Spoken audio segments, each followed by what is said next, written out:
Today, I would like to welcome David Anderson, Hermetic scientist, to the Cauldron of Curiosities. Welcome, David. Thank you very much. How are you? I'm fine, thank you, apart from the traffic trying to get here today. So first of all, I would like to ask you, what's stirring your pot this week? I tend not to let things get to me to that extent. I find that if there's things that you cannot change, then there's no point sweating over them. If there are things that you can, get on with it, deal with it, move on. Getting angry or annoyed over things is a waste of your energy, and it's a form of depression which will take you in a spiral downwards. So my pot is fairly empty at the moment, but you never know, maybe something. Yes. One day. Yeah. Okay. So the next thing that I wanted to ask you, I have been talking to people about your role as a Hermetic scientist, and many of them don't know what a Hermetic scientist is. Can you explain in relatively simple terms what it is?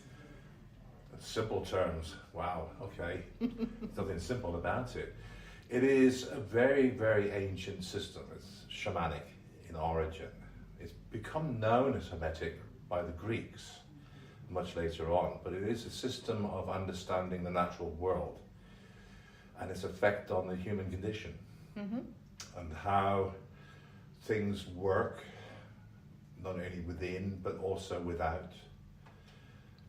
Understanding the nature of chemicals, understanding the nature of stars, planets, formations of things. Literally every aspect of existence is analysed and looked into. Hermeticism isn't a religion per se, in as much as we don't have divinities. We see the divinity as being us. We are the divine. We are the gods and goddesses, if you want to go down that route. Because each time we look for divinity, we find nature. We don't find a single god or a goddess or something like that. We find ourselves and the creatures that surround us and the wildlife that's around us and the planet and the solar system. Who was the first Hermetic scientist, do you know? The very first one was Hermes Trismegistus, and he was just effectively a scientist that had questions and looked for answers. And he is effectively the one that started this concept of Hermetic science. And Hermeticism has left on to things like hermetically sealed. We invented that. It also led on to the hermit, because we tend to be solitary. We understand the nature of how we work and the energies that we use. It is better to be on your own, because people can be affected adversely when you employ your energy to be able to create a paradox, a change in existence with your will. Okay. And would you say that Hermetic scientists are naturally curious people? You are driven by curiosity. It's an obsession. Even as a child, I wanted to know the ins and outs. I would have probably been described as a destructive child, because I would have a toy and I would want to know how it worked. Why did it make that noise when I pushed it? So I would put it apart to see how it worked. And that was always, fortunately, my mother understood my curiosity and took into the habit of buying one to play with, one to analyse. Yeah. She would do that, and I'd get a second one, which I could. Because the trouble is, when you're a kid, you learn how to take things apart, but you don't know how to put them back together again. Yeah. And particularly in the 60s and the 70s, everything was sort of plastic and it was glued. So once you pulled it apart, that was it. It was ruined. I understood how it worked, but now I had just pieces. Yeah. No, I remember. It sort of reminds me of some of those Cindy dolls and the things that came with it, and yes, it's they were. You could see the plastic line on them where they had been mould injected, hadn't they? Mm.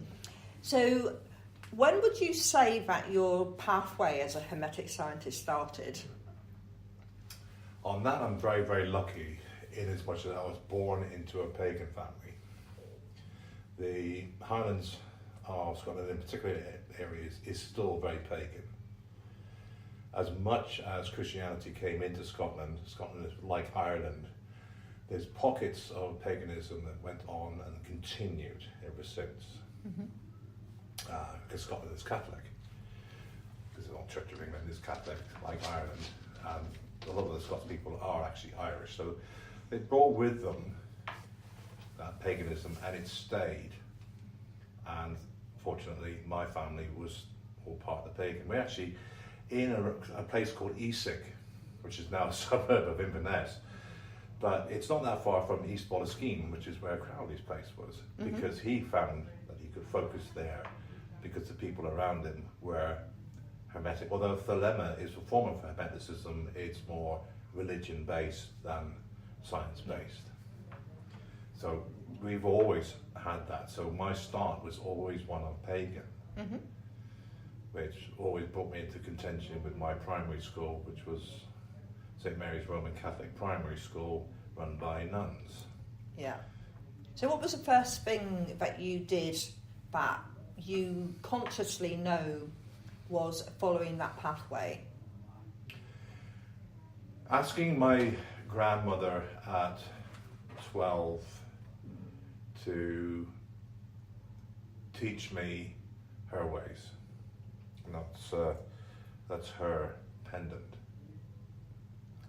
And you're showing me a circular pendant with a pentagram on? Pentagram on one side and a delta on the other. Delta on the other side, thank you.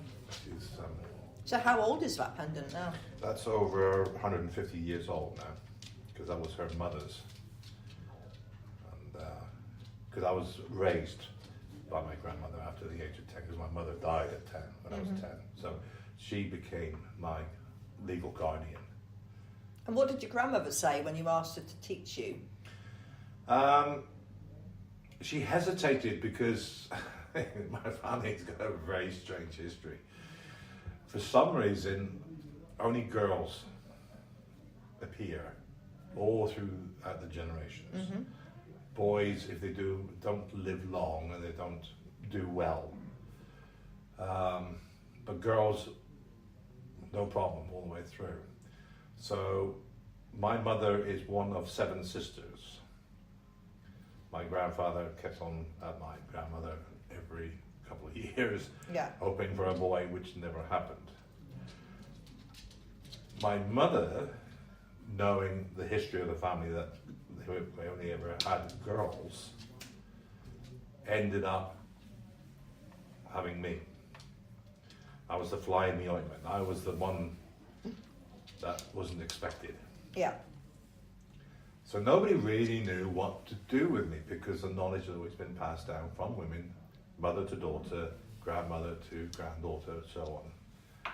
And then there's me, the one solitary male that stayed alive. Yeah. Albeit there was a few times in my youth where bronchitis, but my mother had the foresight to ship me off to my aunt's in Liverpool. So I was able to survive that, and I've never had it since. But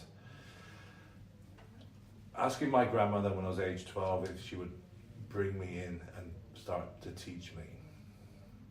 And she thought about it, she thought, well, there's no reason as to why I couldn't. We'll just see how it goes, and just played it by ear. And so she began to show me the book, show me different scriptures, ideas, concepts. And already knew that I was curious because it seemed that I'd pick up how to be a farrier and a blacksmith. We worked on a sheep farm, took to that, no problem. I worked things out. I would have a natural curiosity in the world around me that I would want to understand. So she did. She started teaching me, and she started to show me as a student, then into a neophyte, then as a zealotor, and so on, and theoricus, practicus, philosophus. And eventually I managed to go through all those different degrees. So did your grandmother teach all of her daughters? Yes. But not all of the daughters followed it. Yeah. With Hermetic science, it does not allow you to, it's a truth which sometimes is hard to accept. Mm-hmm. You can hold a series of theories and conjectures and go down a line only to find out that you're totally wrong, that you screwed up. And you've got to accept that you are wrong. Mm-hmm. And sometimes a lot of people find that very, very difficult. It is difficult though, isn't it, to admit you're wrong? And if you can't do that, then you're going to stay on a false path. Mm-hmm. And you're going to keep following along that line and not really, what you're doing is you're creating your own world. You're not living in the real world, because that's got a harsh truth to it, which you've already denied. So now you're in a series of worlds that you are creating out of your own imagination, because they fit your rhetoric. Mm-hmm. And you will be very aggressive about that, because it's destroying everything that you know. But if you can accept the fact that you can be wrong, mm-hmm. and accept the fact that there is a reality, a truth, that nature has decided that that's the way it is, and whether you agree with it or whether you don't, doesn't change a darn thing. That's the way it's going to be. You've got to accept it. And that can be quite difficult, can't it? It can be. To do. It is. You think, is it really that way? Yes. You've got to accept that natural law, universal law, is sacrosanct. You can break the laws of man. You can bend them and twist them and amend them and create them and repeal them. But the laws of nature, the universal law, is a constant which the whole universe is based on. And if you can't agree with it, well, it doesn't give a rat's ass about you. It's going to carry on, because that's how the universe works, not you. Yeah. That's as harsh as it is, and that can be very, very difficult. I suppose there's always that aspect, isn't there, that sometimes we overestimate our own importance and how we fit into the universal scheme of things. But that's a natural psychological phenomenon. Yeah, that's... I'll never say that word. But it's quite natural for us to think we're the most important person, because we are in our own heads. Yeah. I mean, as you say, that is very much of a natural state of being. But that's fueled by a sense of our own importance that we've created for ourselves. Mm-hmm. And because we are always supposed to be better than nature. If you think of all the things and innovations that's happened over the centuries, to improve nature, we must clear this land and we will improve nature. Or, like the recent thing, the bugbear that's going on, is Bovier to be given to cattle to reduce the level of methane. Mm. That's got nothing to do with cows. It's just an avoidance to deal with the fact that human industry is the one that's creating it. Yes. Even though it's a minuscule amount. But we can improve this by, damaging cows' digestive systems. Yeah. Yeah. It doesn't take into account that all the other ruminants like camels, antelope, muskox, buffalo, giraffes. Cows only constitute 17% Mm-hmm. of all the ruminants in the world. The rest of them is wildlife. Yeah. So what difference is... But that makes me worry. Are they going to start trying to feed that into natural places so that they can control? Is that something they're going to do? Or what level of interference? That's what I would be curious about, is what are they going to do next? Because sometimes we notice that they will use diversionary tactics. I say they as in Big Pharma, for example, who's making money out of this. But something will happen that will divert our gaze, and everybody be busy, focused on that, and then in the background, something like Bovia will be released. Because it had to have been released, because surely if Arla knew about the backlash, it would not have even announced it was using it. Well, you're looking at dispersing it into the wildlife over the entire planet. Because every continent, every country has ruminants as part of its natural wildlife. Even the camel. The camel itself doesn't actually have 4 stomachs, but it has 4 compartments in its stomach, which still makes it a ruminant. So every single animal would have to be affected. Yeah. And that logistically is just impossible to do. You know, the conspiracy theories have that we could do this, that, and the other, and whatnot. When it gets down to the reality of it, you think, oh, well, all humans are under surveillance. No, there's 8 billion humans on this planet. There is no way, Jose, that you could ever be under surveillance unless you've done something to arouse suspicion from the authorities. Then they will be watching you on a local level and this sort of thing. Although, on that note, most people's phones are quite good at surveying what you're up to, and people who've got Alexa in their houses, because you can go back into the history of Alexa, especially if you've been having an argument with somebody about what has been said in the past, and Alexa will share your previous conversations because she's listening out to you giving her a voice command, so you can go into the records and dig it all out. Yeah, but that's not governments that's watching. No, it isn't the government, no. It's somebody actually waiting to sell you something. I did something yesterday on the our group, where because last month, you remember, I was asked the question about the tin hats, and I said Yes. the tin hats work very well as long as they're plugged into earth. And over the last few days, there's been a lot of advertisements for ground sheets and ground mats, which are earthed into the socket. Yeah. Exactly the same way as I've always been talking about over the years. Great, the Faraday effect, or to remove excessive electrical impulses in the body. I did one search to find a picture which I could post on the group. Facebook, X, Instagram, I'm inundated with adverts for ground sheets, all different companies. There's about 20 different companies now I've found that are all doing this sort of thing. So they are watching what you're doing, not the government, not the police or secret services, but companies to sell you product. Yeah.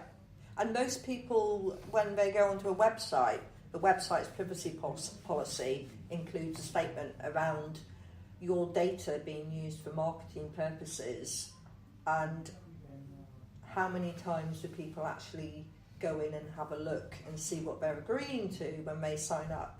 And there's usually so much of it that you look at it and think, oh, I can't be asked with that. Yeah, yeah. And you sign off on something and you're allowing somebody to do something. And then you complain about it and they say, well, there it is, section 19.3b. Mm-hmm. That's right. And Okay. you agreed to it. You made a contract. That's right. So going back to the Hermetic science pathway, Yeah. can you remember the first thing that your grandmother taught you?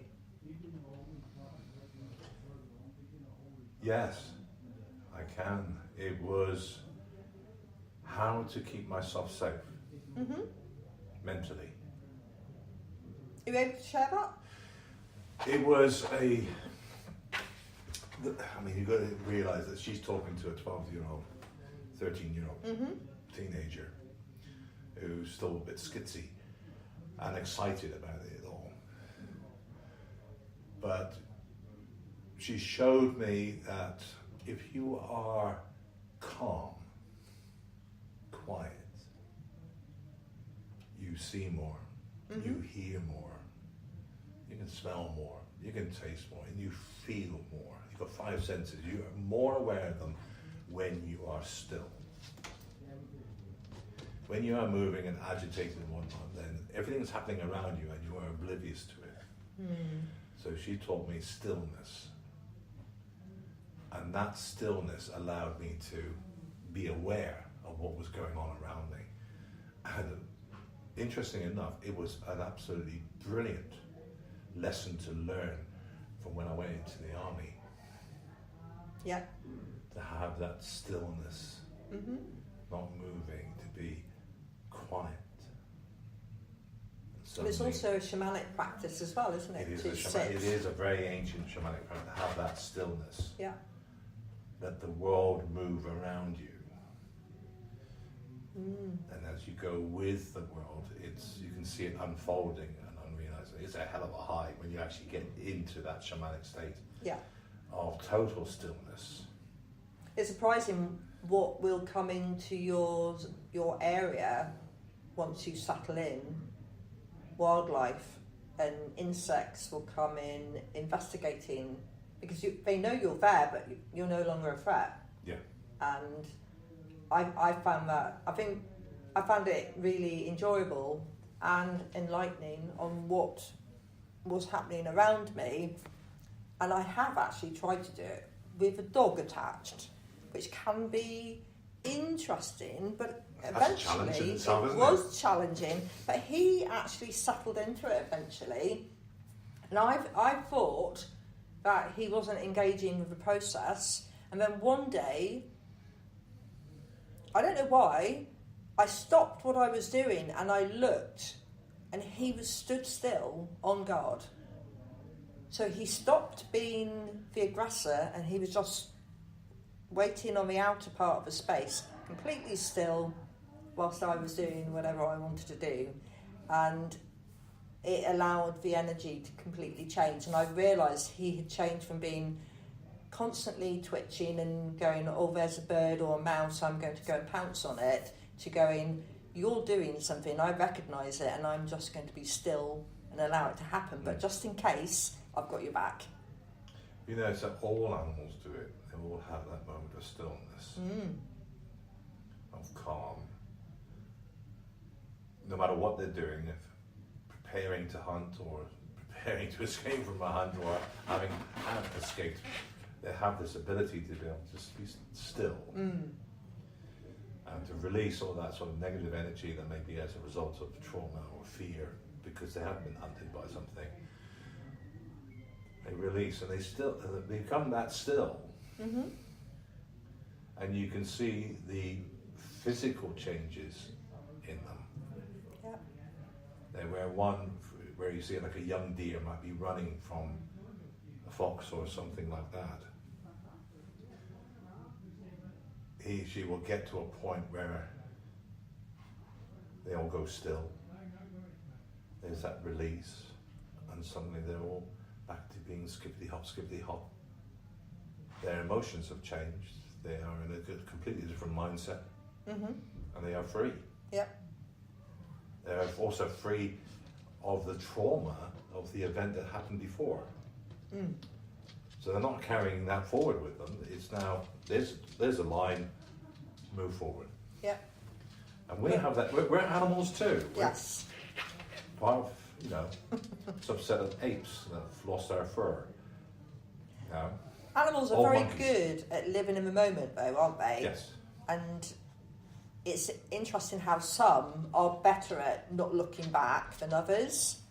And he's particularly bad at not looking back, because I've noticed that sometimes I will want him to go forward and forget what's just happened, and he'll turn around and go after what just happened. Yeah, it might be retaliation as well. So that can be challenging, and the backgroundoid is Bumble walking around, shaking and wanting attention. Yeah, you brought your own sound effects. I know, you might have been able to have heard a seagull going overhead as well. So, what keeps you curious about Hermetic science? I haven't finished learning. That's the drive. There's more to know, there's more.